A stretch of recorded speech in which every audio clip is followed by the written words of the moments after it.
What's going on? This is Chris Van Vliet, and you're watching Hawaii's #1 podcast, the Kasanova Podcast.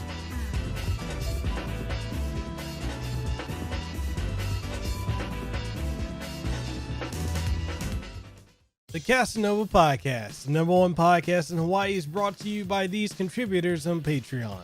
If you'd like to see more content like this more often, as well as more podcast reviews, impressions, early access releases, live streams, and original content, then consider becoming a patron today.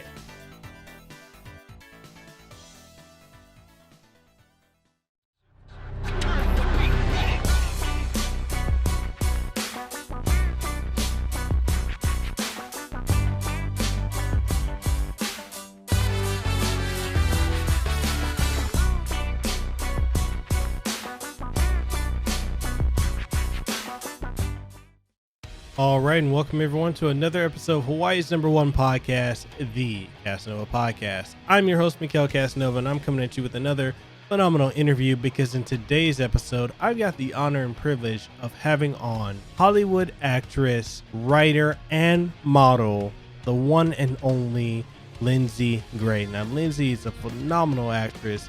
She's been in so many phenomenal Hollywood movies such as Creed 2, as well as many phenomenal TV shows such as The Walking Dead.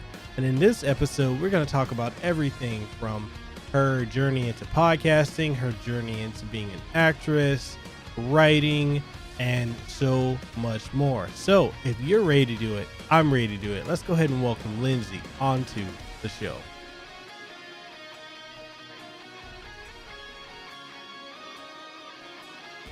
All right, and welcome everyone to another episode of Hawaii's #1 podcast, the Kasanova Podcast. I'm your host, Mekel Kasanova, and I've got a phenomenal guest. I've got the honor and privilege of interviewing the one, the only, Linzi Gray. Linzi, go ahead and introduce yourself.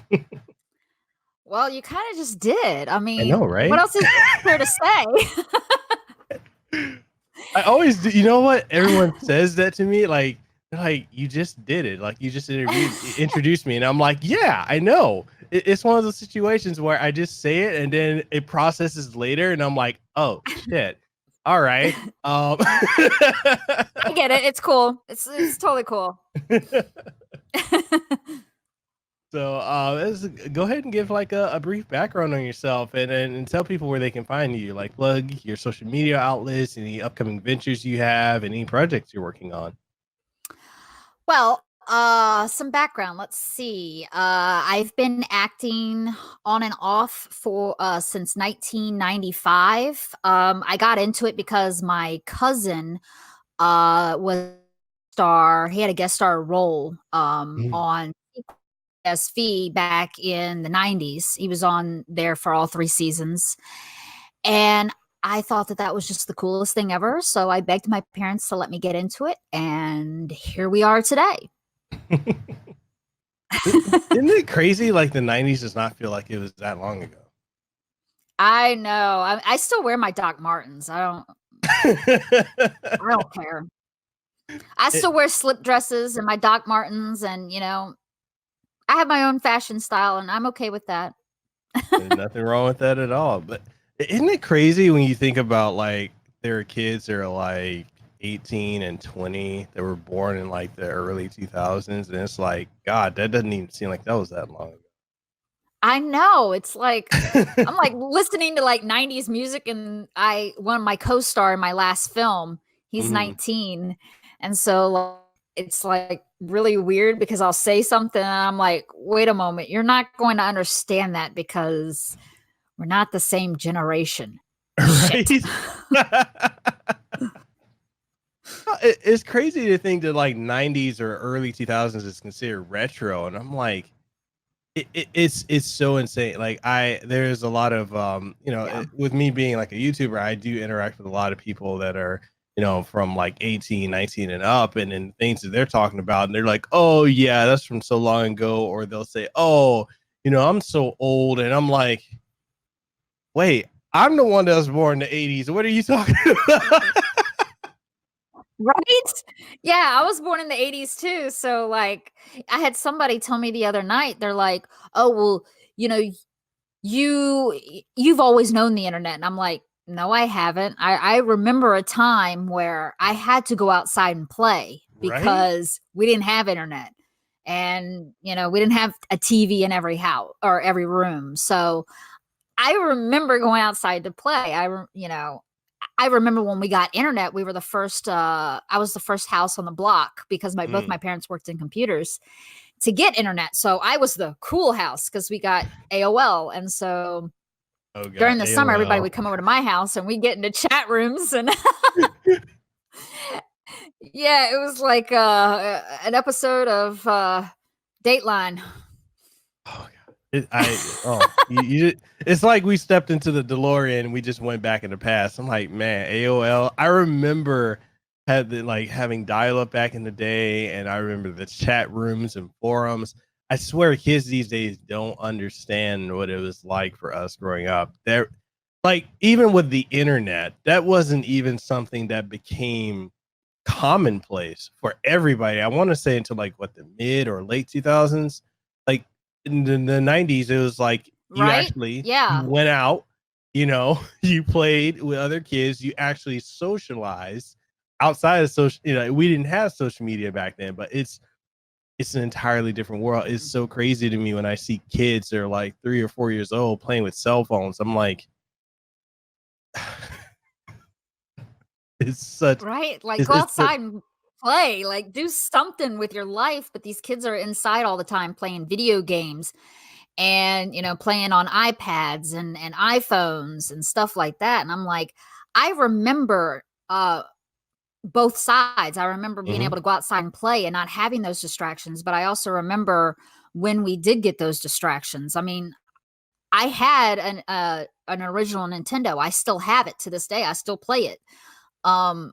So I remember both sides. And so I feel like that generation of remembering both sides is kind of like the coolest generation. Sorry, everybody, but we're like the cooler generation because we had both sides of the coin. Not only did we were the last kids to play outside and, till the streetlights came on, but we were the first kids to experience the internet. So we actually had the best of both worlds. Yeah.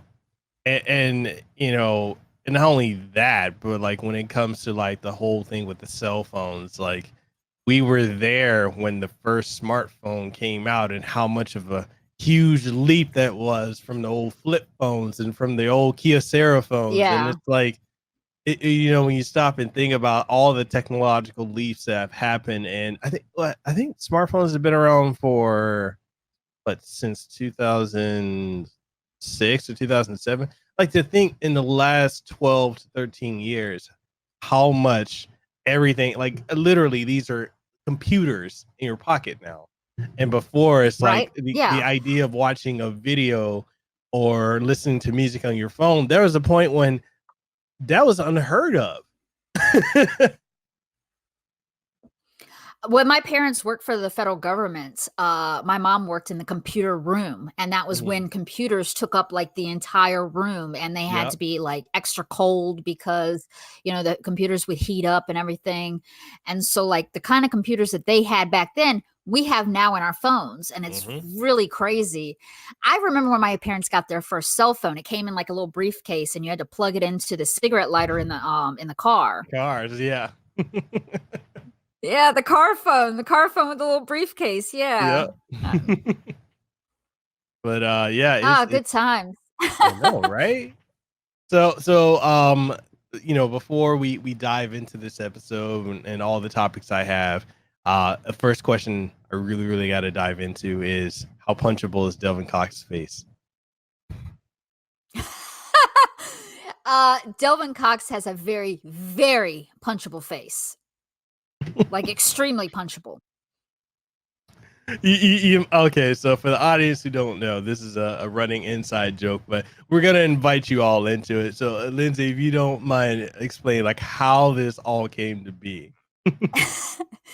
So this came to be because Delvin and I are really good friends. He's another podcaster. He got me on the Random Ramblings with Rob podcast. And Yes, the 3R show. And he made some comment about that fucking Delvin Cox. And I was like, yeah, I love him, but his face is just so punchable. So I've been trying like my hardest to get hashtag punch Delvin's face trending. Like I want it trending.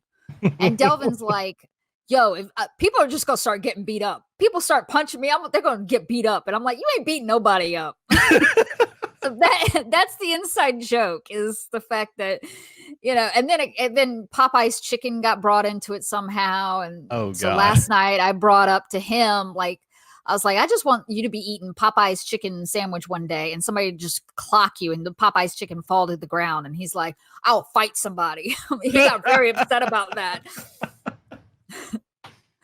Oh man, for the audience that doesn't know, Delvin Cox he's a phenomenal guy. He's a phenomenal podcaster. I really good friend of both of us, and it's just it's funny. We want this to go trending, but please do not go and punch Delvin in the face. just trend the hashtag. You don't actually have to punch him in the face. I mean, he lives in Miami.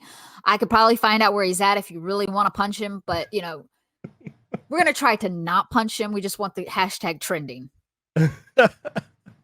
So you said, so you're also a podcaster. Let's talk about that. Like, how did you get into podcasting, and tell us about your show and the themes and what it's all about? Well, I may co-host on 2 different podcasts. One of them is called Blood and Black Lace. Mm-hmm. It is a podcast that is about real scary stories in like real places. Mm-hmm. So I grew up watching Unsolved Mysteries with my mom. I absolutely adored it. And I wanted to do kind of something similar. I know there's other things out there that are like that. Mm-hmm. But a lot of the podcasts that I've noticed, and the shows that I've noticed with like the real ghost stories, mm-hmm. they have mostly men. There's not like an all-female one. Mm-hmm. So I was like, well, that would be cool to do an all-female one. So there was Blood and Black Lace born. And the other podcast I have is called the Rosenbaum and Gray Hour. Mm-hmm. I do it with my co-host Lori, mm-hmm. and we just talk. It's real talk about real shit. Okay. Like mental health. We're gonna get into paranormal stuff. We're gonna have some guests on the show. Some actors, some writers. All kinds of people from all walks of life, just to discuss things. Because I feel like a lot of things like mental health mm-hmm. is such a taboo subject. Nobody gets into it, and there's so many people out there suffering. I suffer, from anxiety. I suffer from social anxiety. So people should, talk about it. They should embrace their weirdness, so to say. No, and I definitely agree with you. Like, because I also have social anxiety as well, and sometimes it can get so bad that like I don't even want to leave the house when I have to think about having to go out and interact with people. And so, and I get so much crap from people. They're like, "No, you're not shy. You don't have social anxiety." I'm like, I mask it very well. Like, there's some times where, if you've got social anxiety, sometimes it can be crippling or paralyzing, the fear of having to go out and interact with other people. And absolutely. For me, I have to do like a lot of breathing exercises to calm myself down and get myself in the mentality of like, hey, I'm going out, I'm gonna be around people, just act calm, cool, collected as best I can. But yeah, it's one of the things, like I really like the fact that you brought that up, because there are so many people I've noticed, especially on social media, to talk about, oh, I'm a mental health advocate. But when you start talking to them about stuff like that, like social anxieties or depression or other things, there's a lot of people I've noticed, I'm not sure if you've noticed this as well, but there's a lot of people that they talk about it, but they don't understand it. And it's almost like they want participation points or brownie points for saying, oh, I'm part of it too. It's like, not really. There are those of us who actually do suffer from this. This is a legitimate issue that we experience. Yeah. And honestly, like a lot of people, and this is kind of where like, Lori and I, we bonded and everything. Mm-hmm. And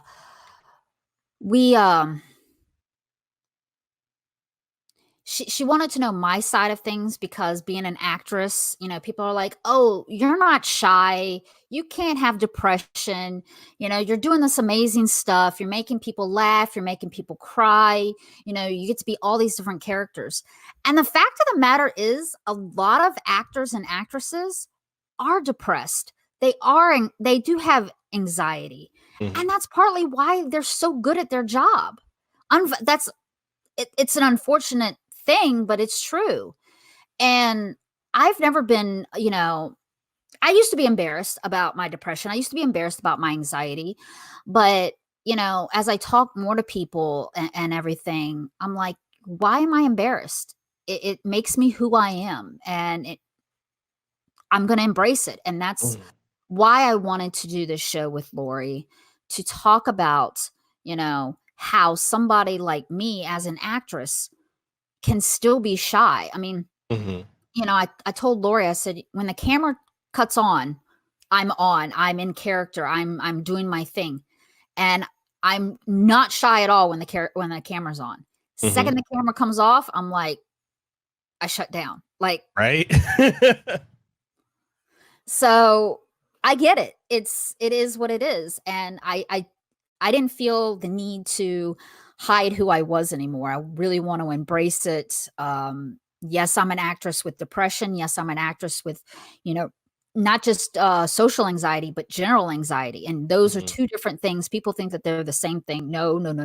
Yeah. They're the same. They're different. Very different. Social anxiety is where you have a hard time going out in social situations and everything. You still do it because you have to. You can't just sit around and, be by yourself all the time. The depression gets worse. And then you have general anxiety, which is where you go crazy over everything that you can't control. So, I felt like it was important to have this podcast, like I said, where we talk real talk about real shit. And we're going to talk about, family issues that I've experienced in my life. Because my dad wasn't always around. I mean, my dad was gone for a few years, and he missed a lot of important stuff in my life. And I want people to know that they're not alone, that it's okay, that, being an actress, I'm not perfect. I'm not perfect by any means. I have problems. I have, issues. And the way I get through it is I embrace those issues. I embrace those problems. And yeah. So you turn those issues into, strength, and you learn how to work with it. And it's definitely something, and that, to touch on what you were saying about people being surprised that, actors can have depression or to be shy. I think when it comes to us who are in, the public vernacular of being in front of a camera, or, behind a microphone, or however, a lot of people don't realize that that's an incredibly stressful situation.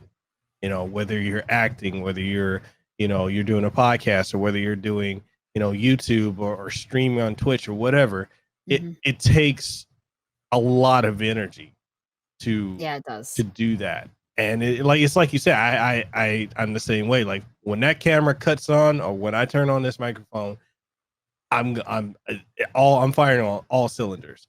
The minute it's off, I'm like, oh my God. It's like you just ran a marathon and all you want to do is like, I need a nap. Like, I need a nap. Like, it's, yeah, I get it. I'm the same way. It's, like I said, when the camera's on, I am on, and I'm like you, I'm firing at all cylinders, because, you have to remember what you're going to say. You have to remember cues. You have to remember well, podcasting's a little different, because the podcast, you can look at the camera.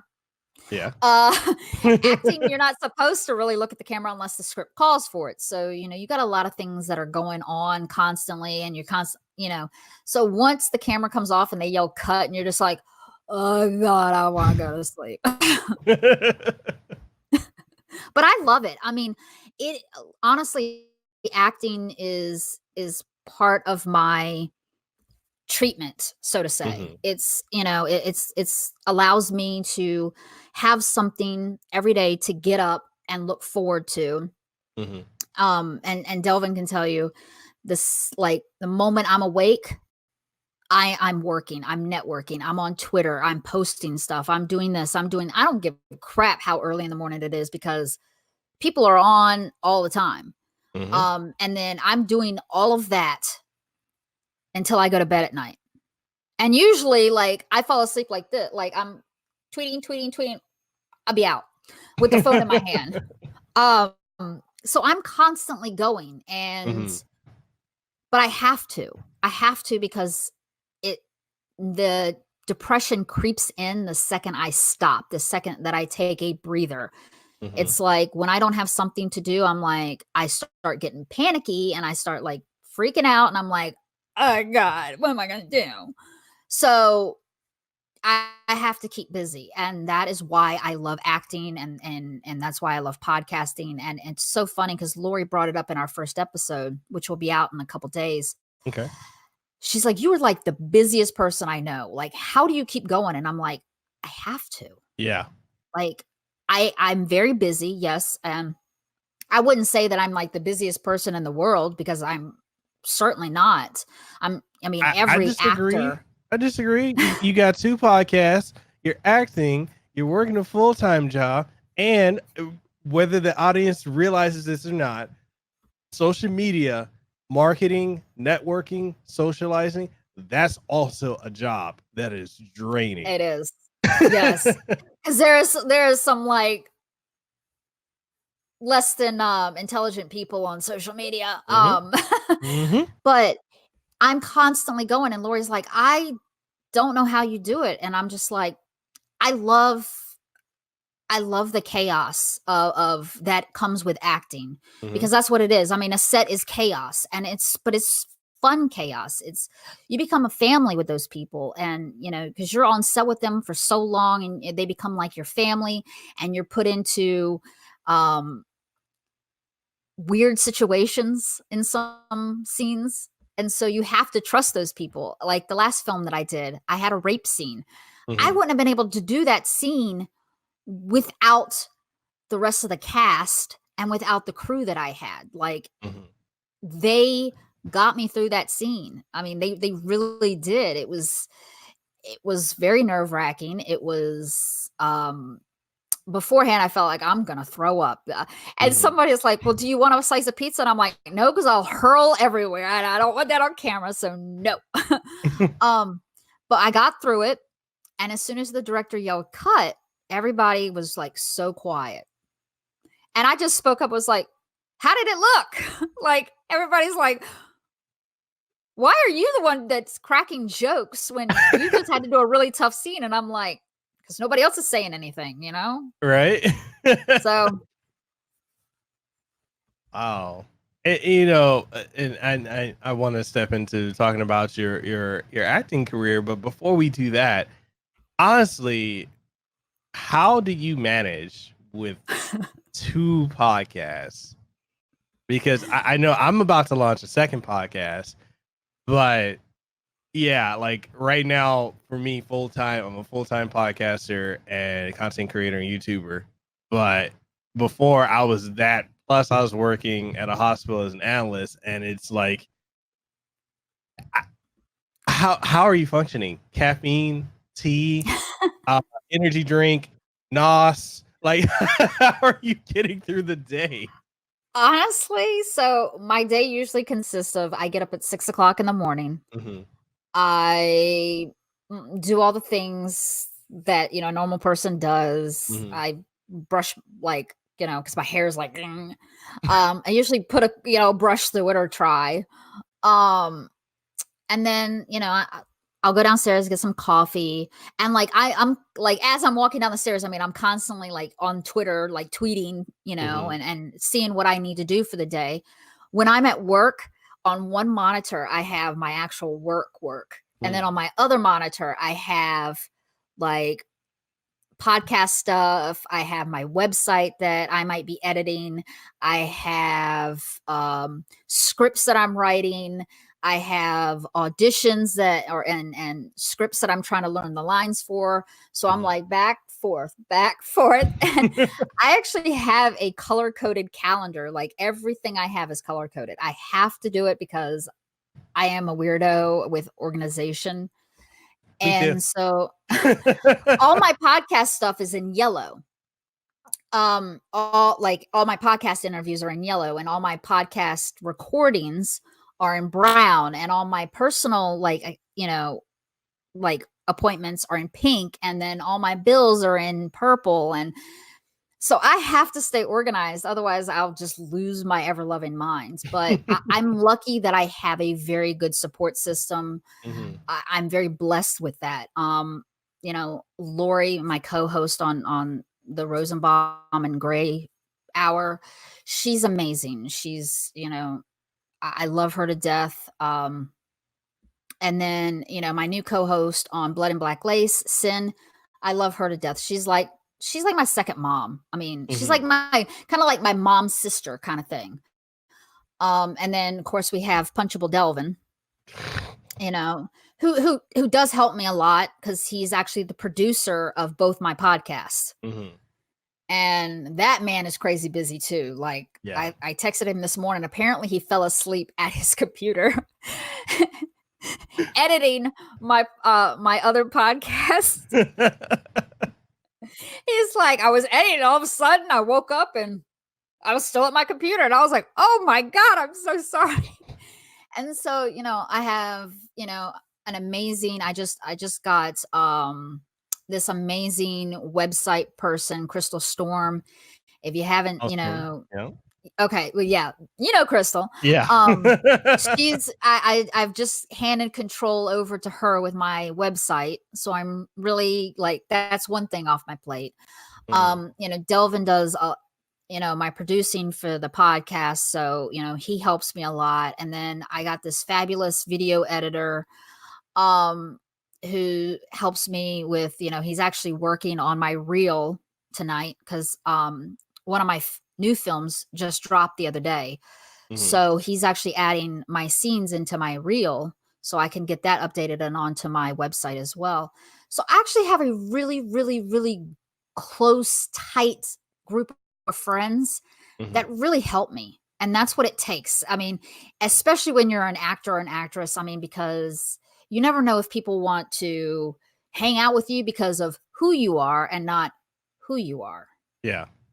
So you have to be very careful, and I have been fortunate enough that I've only had a couple of incidences where I'm just like, I have to cut you out of my life because you don't want to be my friend because of who, the person I am. You want to be my friend because of where you see me going in life. And, you see me going to stardom, and and that's all well and good. But if you're not bringing anything to the table, you got to go. Yeah. So trust me.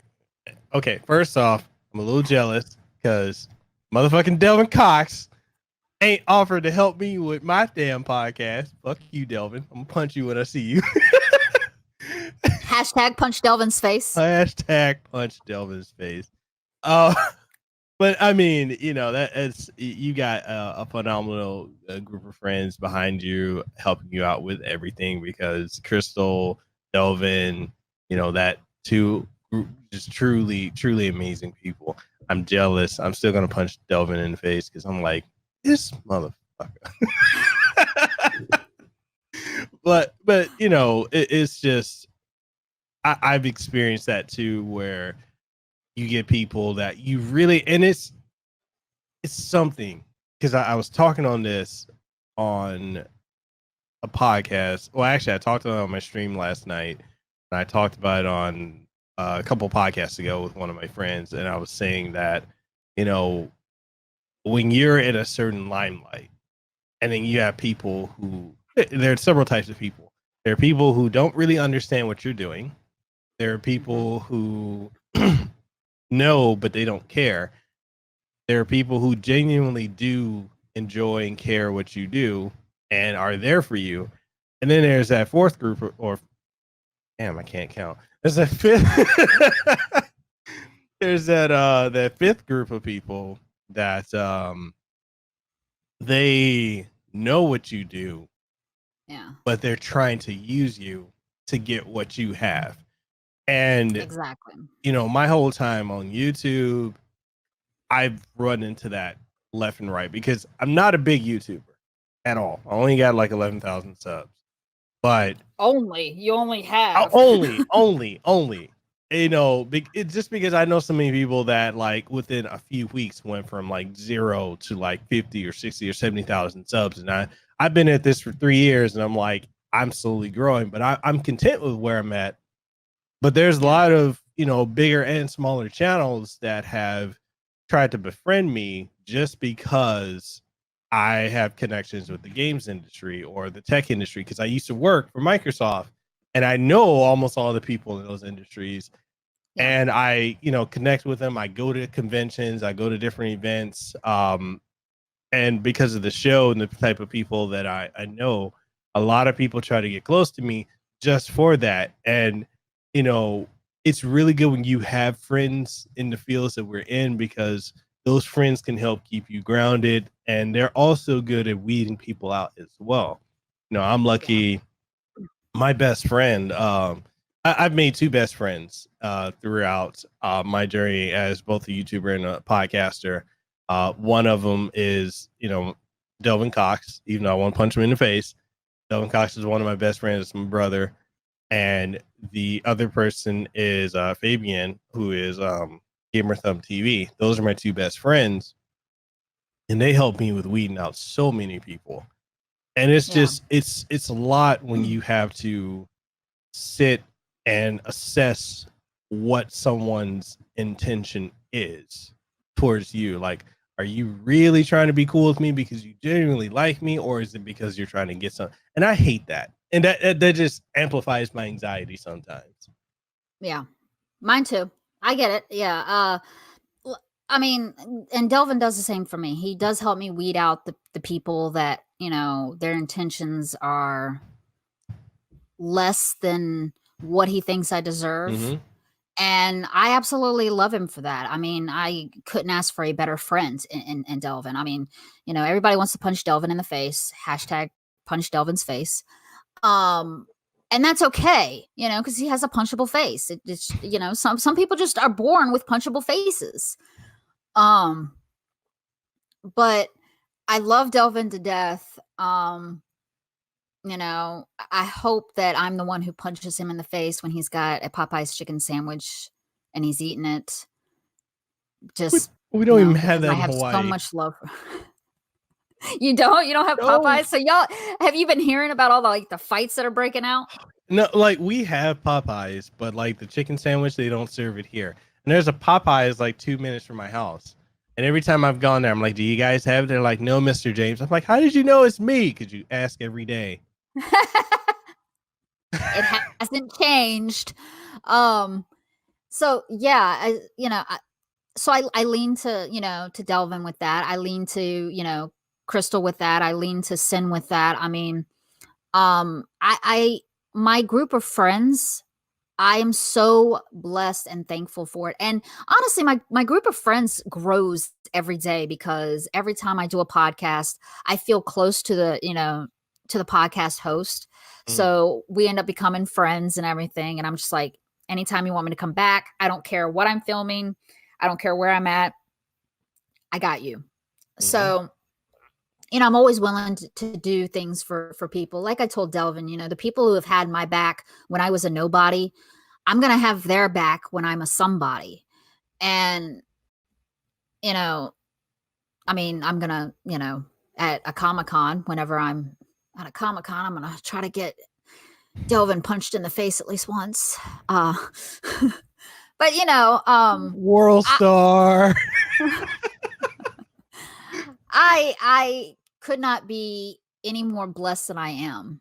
And I'm very thankful for that I've only had 2 incidences where I've really been hurt, by by people, since I've been doing this. So I consider myself very, very lucky because I know what it's like I don't know what it's like to be followed around by paparazzi, like, somebody like Brad Pitt or Jennifer Aniston or anybody like that. He's lying. But but I do understand their kind of, I guess, fears and how you don't just befriend everybody. Yeah. So I get that aspect of it. And one day I'll have the paparazzi and I'll understand that aspect of it. But, it comes to you slowly. Yeah, it does. And, speaking of acting, let's talk about it. You've acted, in so many major movies and series in your career. So honestly, I've got to ask you, like, how does it feel being part of so many major projects? And I want more. It's addicting. Like, acting is like my drug. And I feel, and I had somebody ask me, why do you want to act? You want it because of the fame? Because there's people out there that want to act because of the fame. I'm like, no, I want to be able to take these characters that people take the time to create, and I want to bring them to life, and I want to tell their story. That's why I want to act. It allows you to kind of come out of yourself for a little bit and be somebody else. And that's what I absolutely love. I love the creative aspect of acting. I love, playing make-believe. It's a lot of fun. It's not easy. Everybody thinks that, oh, you're an actor, anybody could do it. No, you can't. I have seen some people, try, and they'll read the lines, but they don't feel the lines. Yeah. And you have to feel the lines when you're reading a script. You have to go, okay, what's my emotion in this scene? What's my emotion in this scene? And you have to express those emotions as you're reading the lines. And that can be really challenging for some people. Very challenging. So, don't you find it annoying when people are so dismissive? Say, oh, anyone can do that. No, motherfucker. Not anyone can do that. Yeah, I do. I do. It gets under my skin because I'm just like, no, that's why they call it a craft, because you have to craft it. There's people out there that are natural born actors and they still go to school. They still take classes. I've been acting since 1995, and my mom was an actress in school, and my cousins were, big time actors. One of my cousins, like I said, was on Sequest. And so acting runs in my family. But I still, I took theater all throughout middle school and high school. I've taken, acting classes after. You're always trying to refine your craft. You're always trying to, do something different. I even find myself when I'm watching movies, I don't actually get to enjoy the movie because I'm watching the actor and I'm watching how they respond and everything. So I'm always learning my craft, and it's just like, this is bullshit. I can't even watch a movie anymore and just enjoy it and become like brain dead, because I'm constantly wanting to learn more and more about the business and perfecting my craft. So. Do you also get from people, oh, you're doing podcasts? Anyone can do that. They can just get a microphone and start talking. Yeah, I've had that too. And they also ask me, they're like, well, you're an actress. Why do you want a podcast? And I'm like, because that's, why not? Yeah. I'm not always on set. I have some downtime, and like I said, I have to keep myself busy because of the depression. So I use podcasting as like my outlet to, when I have downtime from, record, from filming and stuff. And it drives me nuts when people are like, oh, anybody can podcast. No, you can't. I thought the same thing until I got into it. And I was just like, what the hell have I done? And so, and now I'm co-hosting 2 podcasts. Like, I'm just lost my damn mind, but I love it.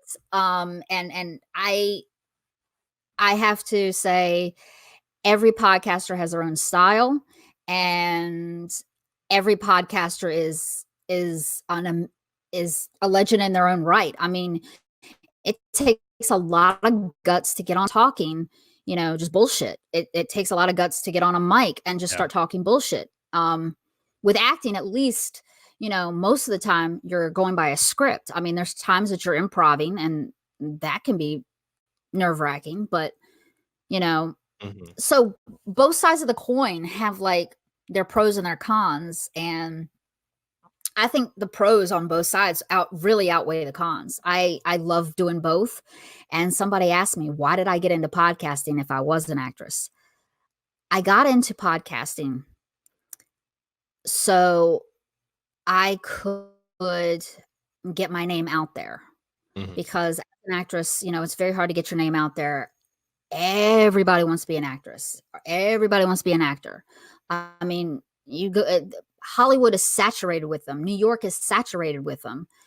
So I'm like, well, I got some really good advice from somebody, one day. They're like, you need to set yourself apart. What makes you different than the other person?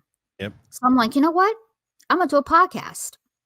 I'm going to do a scary story podcast. And so that's where I started. And then I was going to have, it's funny, I was actually going to have Lori on my show as a guest. And I still am on the Blood and Black Lace show.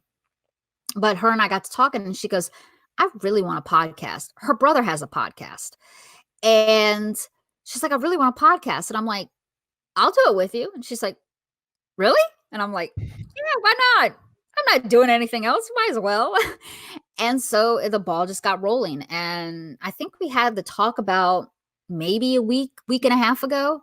And we've already recorded our first episode, and Devin should be off of Twitter, editing it and getting it ready so we can listen to it and make changes if we want. But that's going to be coming out in a few days, and I'm very excited about it. So. And so that's one of the things too that so many people I've talked to in various industries, like it seems like almost everything is oversaturated. Like everyone's trying to get into a field, whether it's acting, voice acting, video production, working with game companies, working with tech companies. Like everyone is trying to get into it, and it's like when you're in a sea of people trying to do the same thing, you gotta think outside the box. And it's interesting that you brought up like, hey, I'm doing a podcast to get my name out there. A lot of people, and this shocks me, but a lot of people don't understand the power of podcasting at all. Like they don't get it. And it's like, then there are people who don't even know what podcasting is. And I'm like, what rock have you been living under so I can go and obliterate it so you can be aware? Right.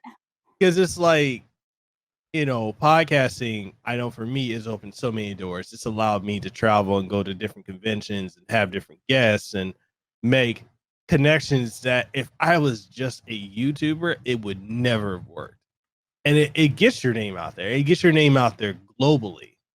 And people don't get that. Oh.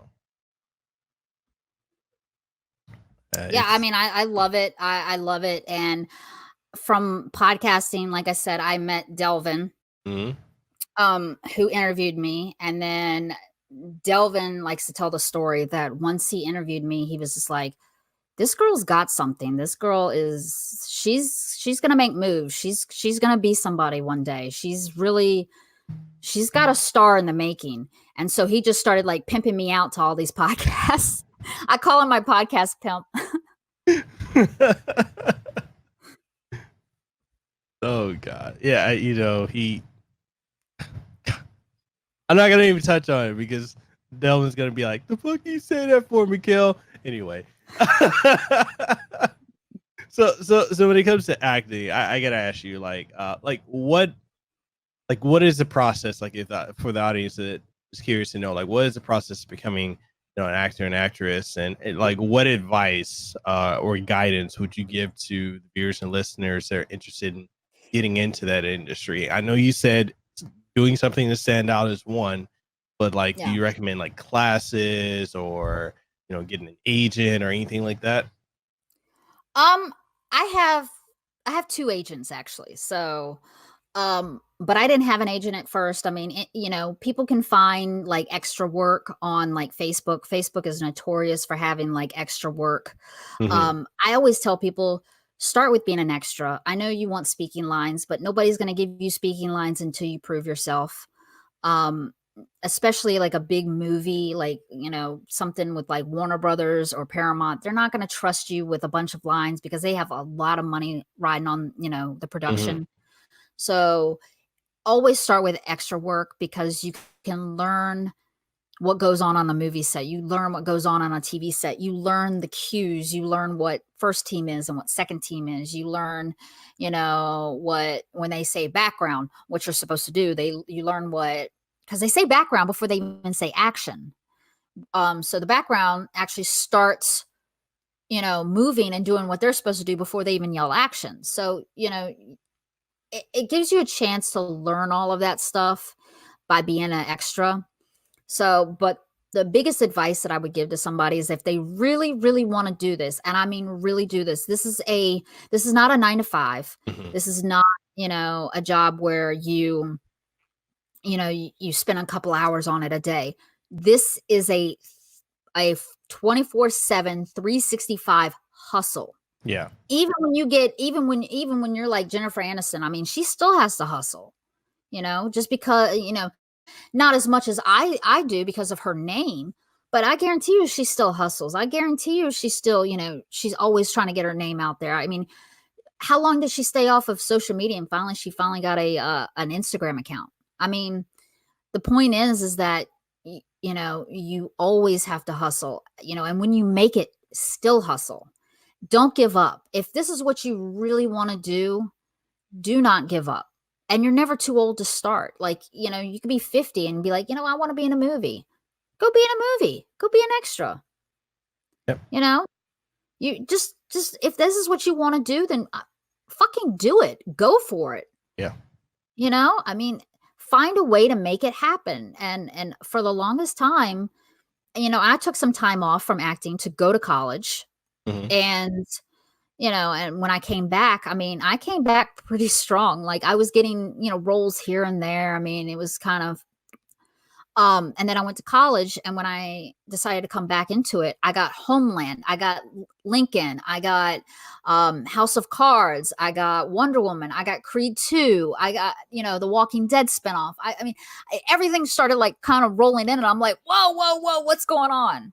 I mean, but that doesn't happen for everybody. Sometimes, you could take a couple years off and you have to start all over. So, my biggest thing with people is stick with it. If it's really what you want to do, if you are willing to dedicate your sanity, do it.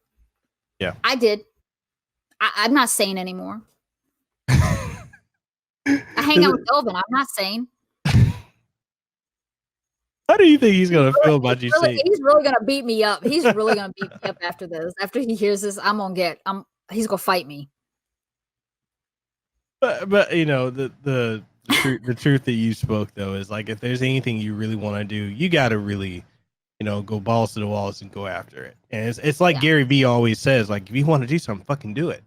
Literally, and I don't understand a lot of people. They think that they can half-ass things and expect to be super successful, and maybe some people can get away with that for a little bit, but really, if it's something you're passionate about, something you really want to do, you first got to believe in yourself, because you got to believe in yourself, because you can't really, what's the point of other people believing in you if you don't believe in you?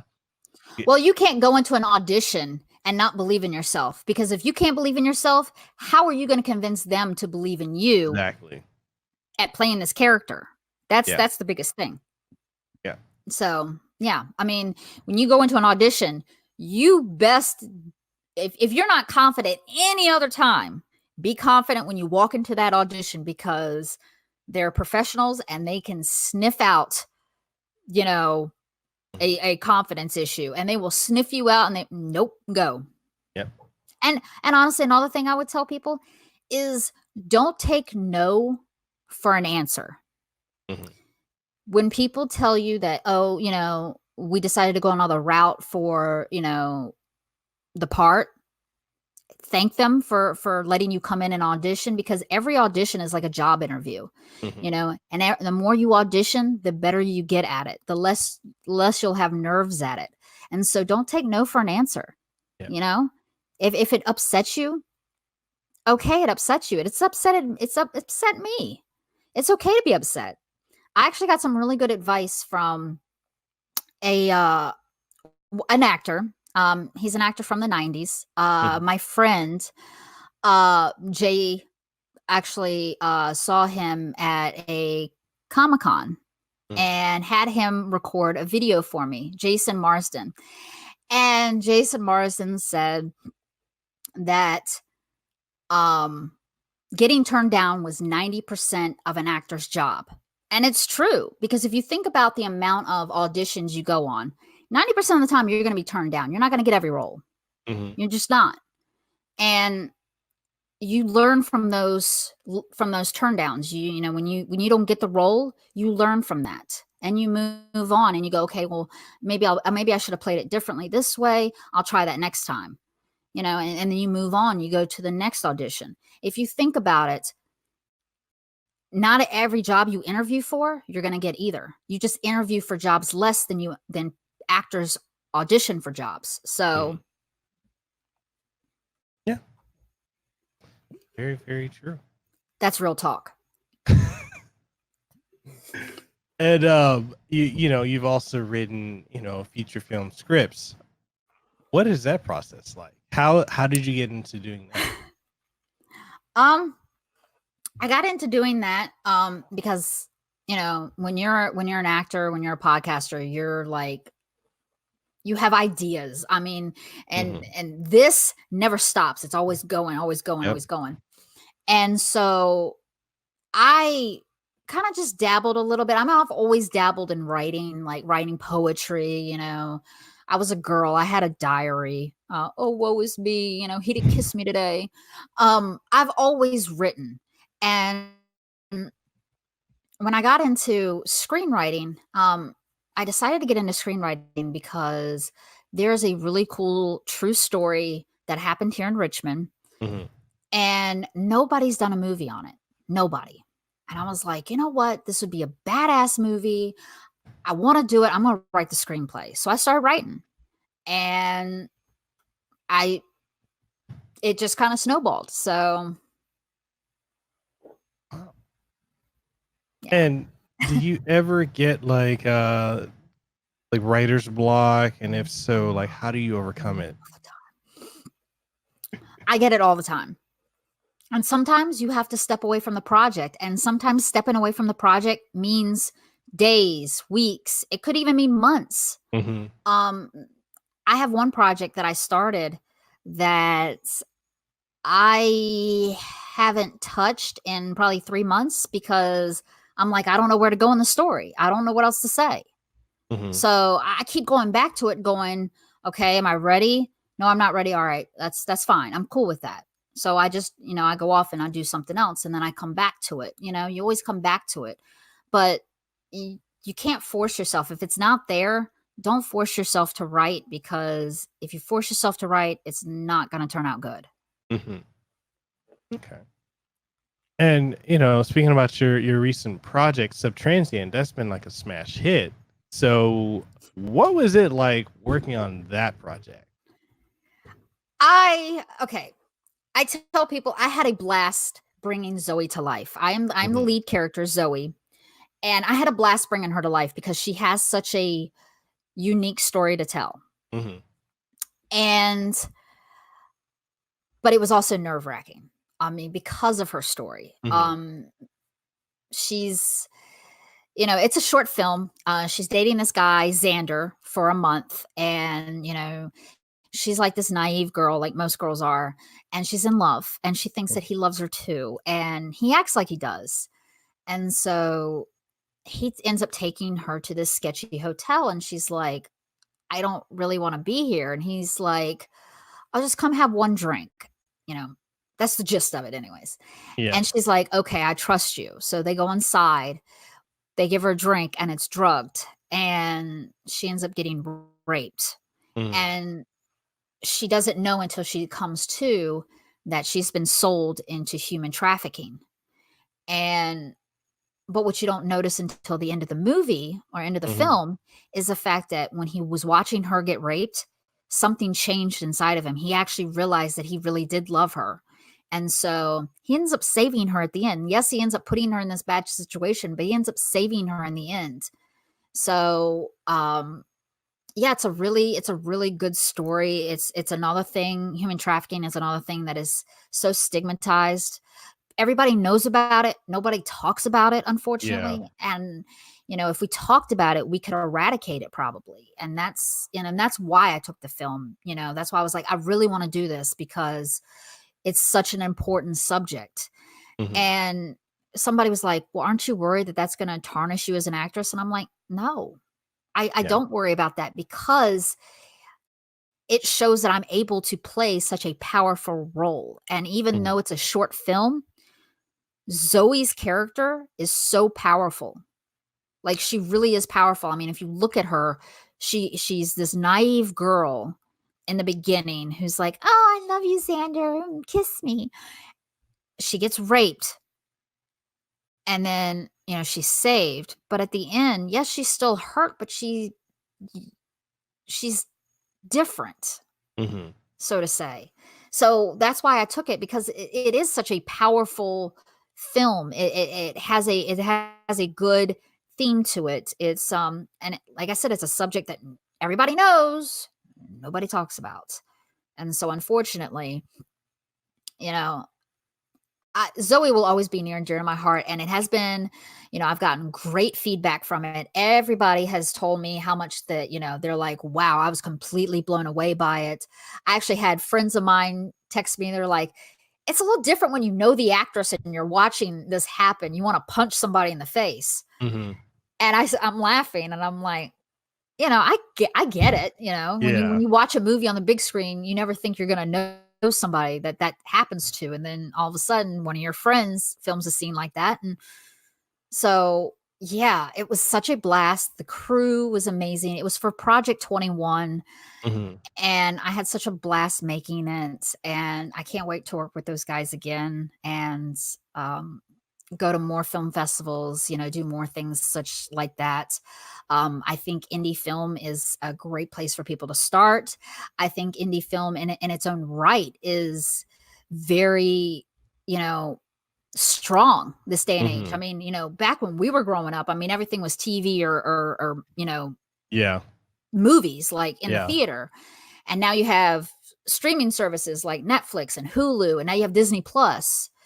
And as Amazon Prime. So these indie filmmakers can easily, make a film and put it up on Amazon Prime, without even going through the channels.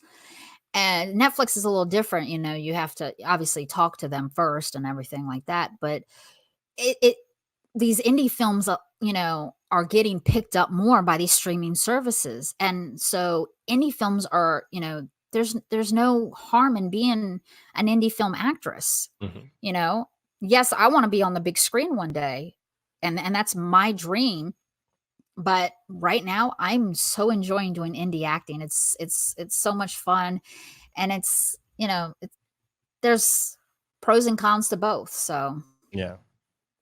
I mean, the fact that you took a role like that touches on something that is pretty taboo to talk about. And it's unfortunate that it's taboo to talk about because it's a very real issue that goes on. And especially, a lot of people, I'll share this as a bit of an inside thing, but a lot of people look at Hawaii as a paradise and don't realize that we've got some of the worst human trafficking that goes on here. But nobody wants to talk about it because no one wants to ruin the stigma or the idea that Hawaii is this paradise when it's really not. And we've had a lot of things happen out here as to why, like Waikiki, it used to be a spot where you had like 15 to 20 different clubs. There's always things going on, like from the early 2000s to about 2012, 2011.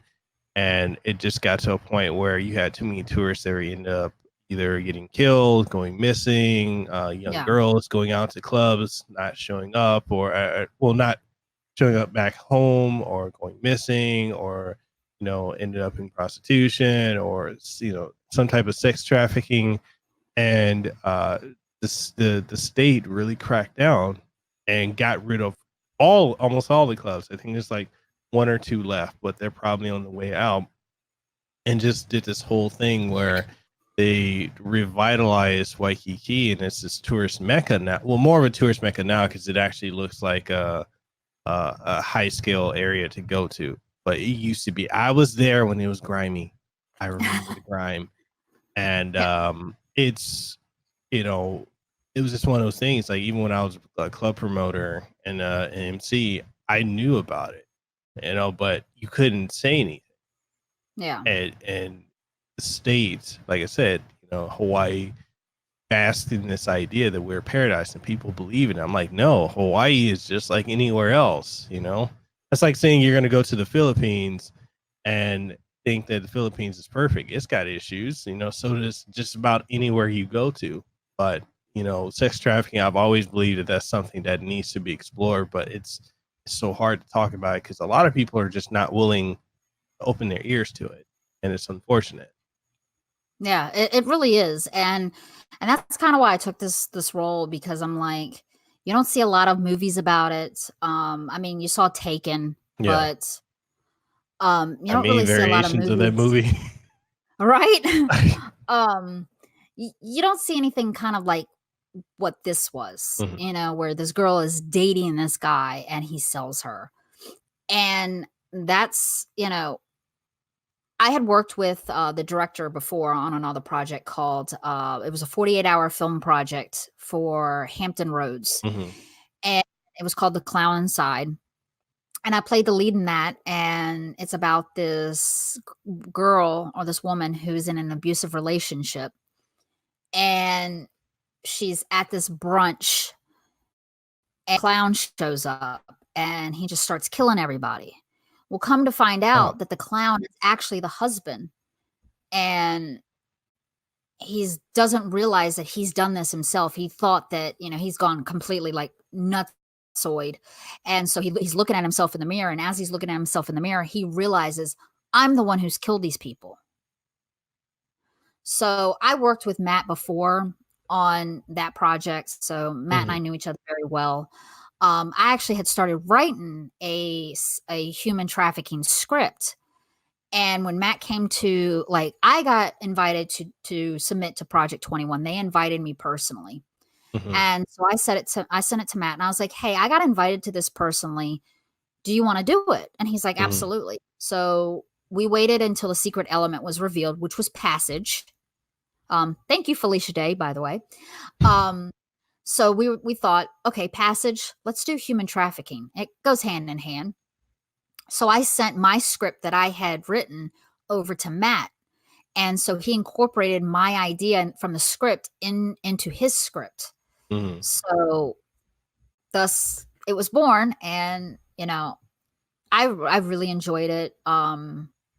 And I'm still like from the group, they're like, you were just phenomenal. And I'm like, I wasn't that great, but okay, I'll take it. And like I said, I've gotten so much like feedback from this film. Like so many compliments saying how well I did, how hard it was to watch. But even though it was hard to watch, it needed to be put out there. And so, yeah, it was just, I had so much fun doing it. And my co-star, Matt, he's the best. It was funny because we had done the beach scene. We did the scene in the Hummer the night before. And then the beach scene we did early in the morning. And then we kind of broke for a while and until the night scene where Zoe gets raped. So Matt and I decided to go and hang out. And we're sitting at Olive Garden eating lunch, and we're talking about the rape scene. And I look over and there's this woman sitting with her daughter right in the booth next to us. And I'm just like, I just realized, I'm like, she doesn't know we're actors. We're just sitting here having a conversation about, rape. And I'm just like, God, I love being an actress because you get these you have these crazy conversations with your friends about these scenes that you're doing, and nobody else knows what you're talking about. They're like, well, why is she talking about that she's like really nervous to get raped? Like, how does she know she's going? What's going on?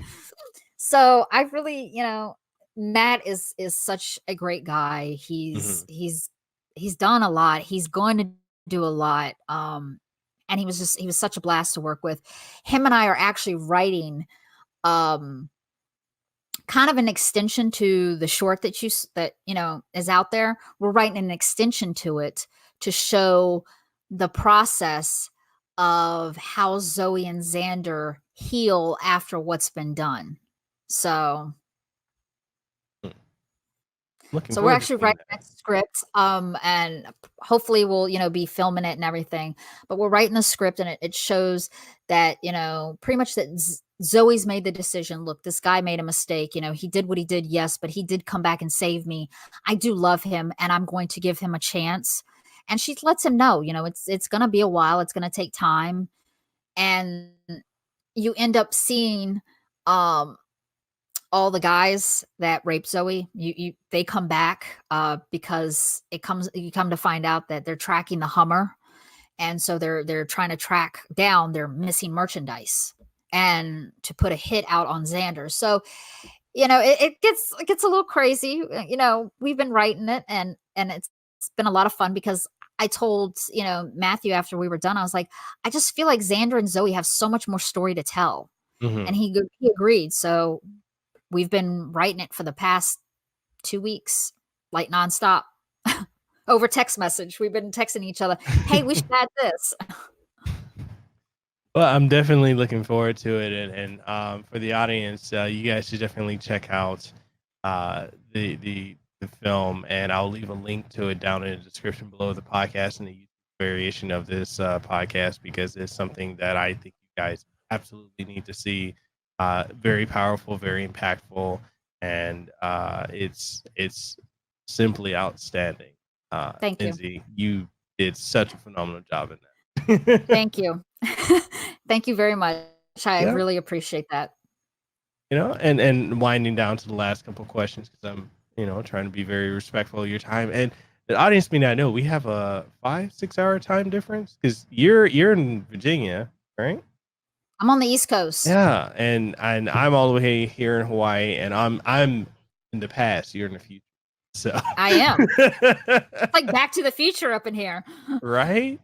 So, one of the things, the other things that you do is like you're also a model as well. So, one of the things I want to ask you is like, how did you get into modeling, and what is that industry? I got into modeling actually kind of on accident. I had a friend of mine who was a photographer. He was trying to build his portfolio, and he's like, can I take pictures of you? And I was like, meh, sure, why not? So there's a couple pictures out there with me of short hair, back when I was like crazy and I decided to do short hair. And he took like these great photos. And so I've done, some modeling for, some student stuff, to help build their portfolios. I've done some, major stuff. I do print modeling. I don't do runway modeling. I'm not tall enough to do runway modeling, and I'm kind of glad because 6'2". What are you talking about? Yeah, you're right. Right. In my dreams, I'm 6'2". No. I'm kind of glad because I've seen, some of the accidents that happen on the runways, and I'm like, yeah, I would be mortified. I would just be like, nah, I'm done. I'm retiring. I'm done. So I do enjoy print, the print work and everything. It's definitely easier than acting because you don't have a script to remember. But it can be just as draining because you might have a day that you don't want to smile, and you're doing modeling and you have to smile, and it's just like, God, I just want to go home.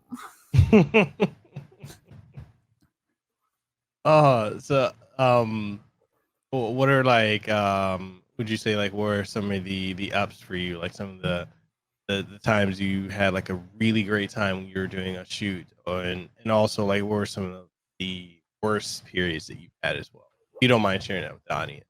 I've had some worse experiences because, you know, sometimes the photographers aren't always nice. Sometimes they yell, you know, and you're not posing the right way, but they're telling you to go left and you go left, and then they're like, not that left. And I'm like, there's another left? Like, what are you talking about? And then you get the photographers that are, you know, phenomenal to work with. You know, they make sure that you're comfortable. They make sure that you're okay. I have one photographer. He's a friend of mine that I really enjoy working with, Michael Hofstetter. He is amazing. And I'm actually getting ready to do some more modeling with him in the coming weeks. So, but yeah, I mean, but you get directors like that too, that, you know, sometimes the directors aren't always nice. Sometimes, I mean, it comes with the territory. You have to learn to deal with those people just as, you know, as well as you have to learn to deal with, you know, random people in your life. Sure. And winding down to the last 3 questions I have, one that I want to ask is, like, what are some things about you that the fans and audience may not know? Like some things that you enjoy. Like, I know you're insanely busy. I still don't know how you run 2 podcasts and work full time and do acting and do modeling and you're writing too. Like, okay. What are some things you like to do? Like, what is your woosah stuff? Like, you know. My woosah stuff. Well, there's a couple things I like doing. I love theme parks. Like, I'm a huge roller coaster junkie. Like, I love theme parks. I have 2 I have one that's really close to me, and then I have another one that's about an hour away that I'll go to. Of course, they're not open right now because it's, you know, it was snowing outside today. But what's that? It's that bloody white stuff that keeps falling. I'm like, what is this crap? Get that crap out of here. It was 80 degrees yesterday. I don't understand. It's like, what the hell? But I love roller coasters. So I'm a huge, like, I wouldn't say I'm an adrenaline junkie because it's not like I'm going to like go skydiving or anything, but I do love roller coasters, and I love riding roller coasters until I puke. I'm also a huge horror movie aficionado. Like, I love horror movies, especially 80s slasher movies. But my favorite horror movie ever is The Shining by Stephen King. Yeah. I read the book. After I read the book, I was like, all right, what the hell, dude? Like, you are messed up. And then I watched the movie, and I've watched all of the movies, even the remakes. None of them are as good as the one with Jack Nicholson. I mean, hands down, Jack Nicholson doing the "Here's Johnny." Yeah, it was just like, ugh, you know, and the little kid, red rum. I love The Shining. And, you know, one day I'm going to stay at the Stanley Hotel and, you know, stay in one of the scary rooms. But yeah, those are my 2 things that I really enjoy doing on my downtime, is watching, you know, 80s slasher movies. And of course, like, I love American Horror Story. So I'm loving this season of American Horror Story, the 1984, because it's like one big slasher movie. Like, I am obsessed with it. So yeah, those are my 2 things: horror movies and theme parks and Stephen King. So one of the things I want to ask you is, like, how do you feel about current day directors in Hollywood remaking classics constantly? Do you think that adds additional layers to it, or do you think they miss the mark sometimes when they're remaking it to reinterpret it? I think sometimes they do miss the mark, but it's always interesting to see because, you know, different directors are going to have different approaches to stuff. I mean, it's just human nature. So it's always interesting to see how another director puts their take on a classic story, such as like The Shining. And so that's why I watched all of the remakes. I mean, you know, because I wanted to see, you know, how did they see this happening? Like, you read the book, books are kind of like self-interpret, you can kind of like, books give you like detail and everything, and you kind of paint the picture in your head.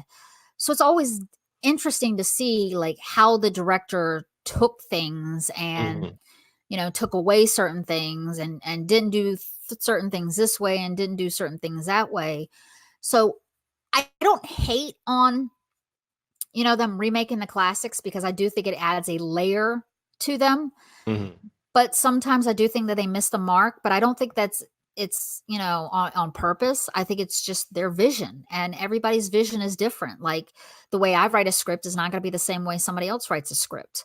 The way you podcast isn't the way somebody else podcasts. The way I act is not the way somebody else acts. So I think it's really open for interpretation, and I love that. I absolutely love that. And I hate it when people are like, oh, they shouldn't have remade this, they shouldn't have remade that. I get it. Now, I will say, like with the Batmans, like, stop remaking Batman. Like, I grew up with Michael Keaton as Batman.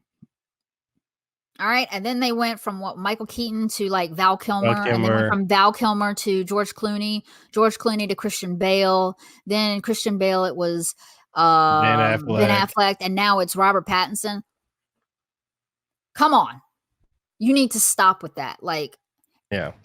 I feel like Deadpool, these timelines are so confusing. Like, which ones are we watching?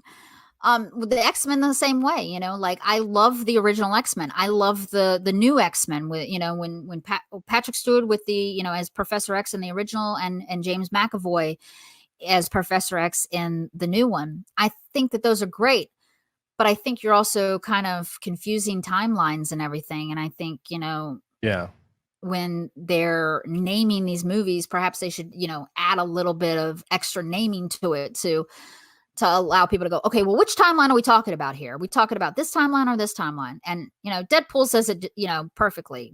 These timelines are so confusing. Yeah. By the way, I love Deadpool. I'm glad you brought up the whole thing with Batman, because I felt like Michael Keaton is Batman. He is. If you grew up with him as Batman, he is Batman. And don't think like I'm not downing like Heath Ledger at all. He did a phenomenal job as Joker. Phenomenal. Yeah. However, Jack Nicholson will always be my Joker. Yeah. Why? Because he was the first Joker I ever saw in the original Batman movie. My brother showed me that movie. Michael Keaton was the first Batman I ever saw. I mean, I can remember the parade scene where, he's gassing all the people and he's got these gas masks on, and Batman flies in and steals the balloons, and he gets very upset that he stole my balloons. I mean, I think that scene is classic. It's a classic scene. So it's frustrating. And I get why they do it, because it's such a good franchise to kind of, it's to make money.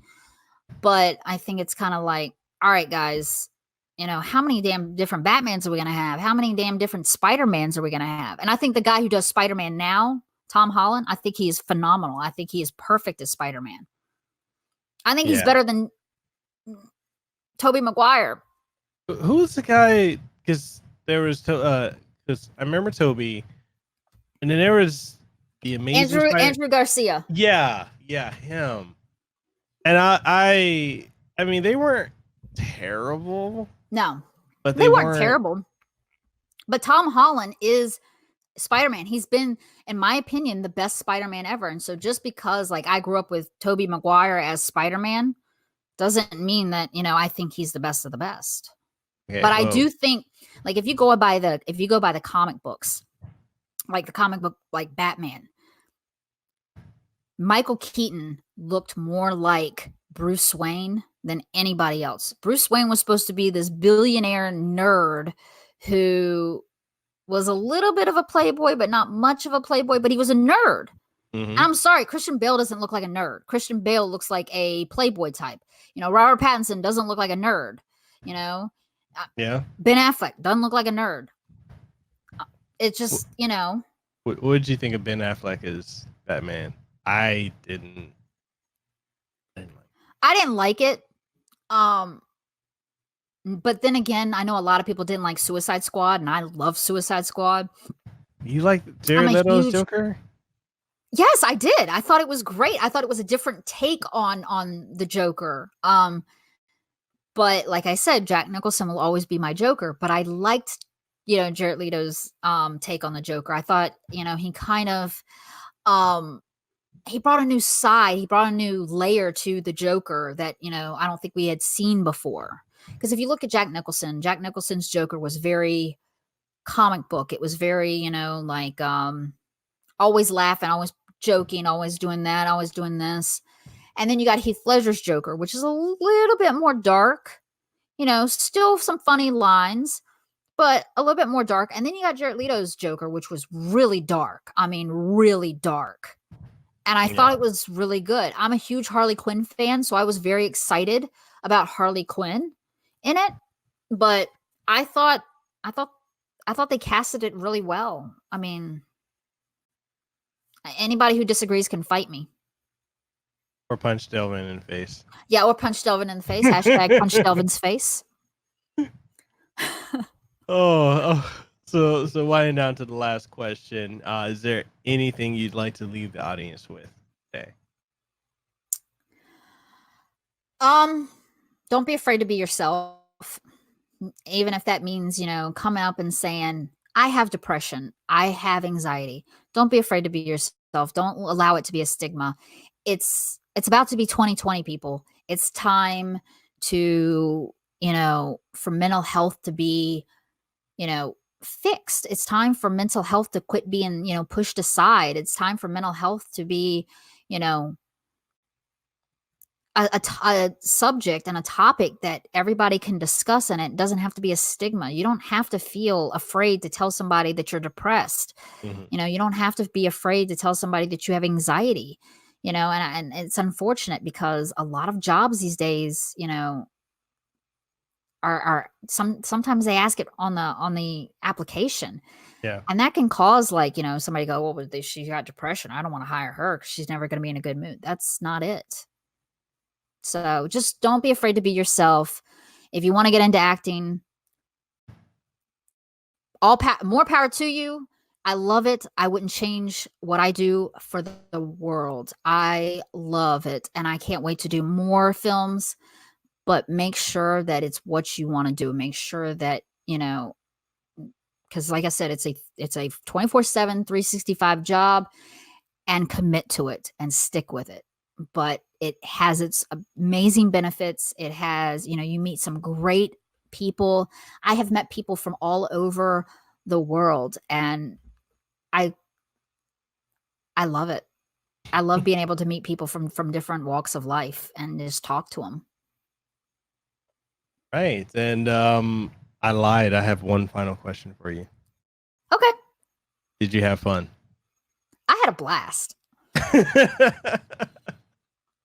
Awesome. See, you know what? This has become a staple of the show where I always ask this question, and you're the first one to just say, yeah, I had a blast. Because everyone else is like, wait, had fun with what? Like, the interview. And they're like, oh, shit, yeah, I had a blast. I'm not like everybody else, so I'm a very unique person. I'm very unique. Like, I'm in my own little category, like way over there.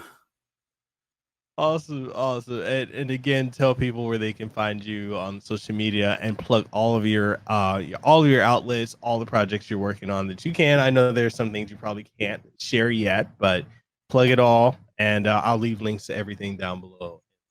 Well, they can find me. I'm pretty easy. I'm not cheap, but I'm easy. So I have the same Instagram and Twitter handle, and that's Real Linzi Gray. That's RealLinziGray, and that's for both Instagram and Twitter. Or you can visit my website at www.linzigray.com.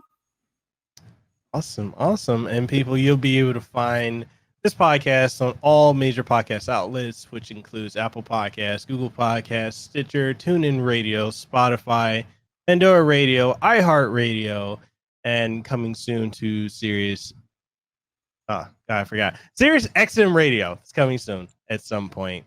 Whenever they stop dicking me around, it's gonna be on that platform too. But you can find the video variation of this podcast on youtube.com/Mekel Kasanova, as well as on twitch.tv/Mekel Kasanova. So if you enjoyed it on any podcasting outlet, primarily if you listen to it on Apple Podcasts, please make sure you like and comment on it. Or if you don't like it, then just feedback. As podcasters, we need your feedback as an audience. So if you listen to our shows, if you really enjoy them, your feedback is imperative because it lets us know, hey, this works. Hey, that doesn't work. But your feedback is the most important. It's the same thing for YouTube and Twitch. Same thing. So with that being said, I am Mekel Kasanova. I've got the phenomenal and lovely Linzi Gray here. We are signing out, people. All have a good one.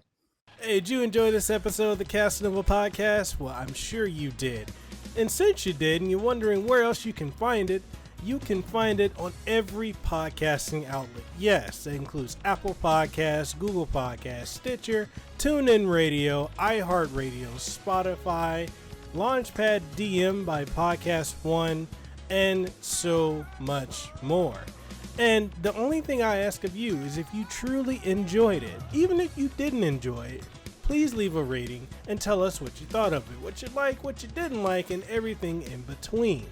And also, if you're looking for video formats of this podcast and many more, you'll be able to find them on youtube.com/Mekel Kasanova, as well as on twitch.tv/Mekel Kasanova, and new episodes every single Monday morning, 8 a.m.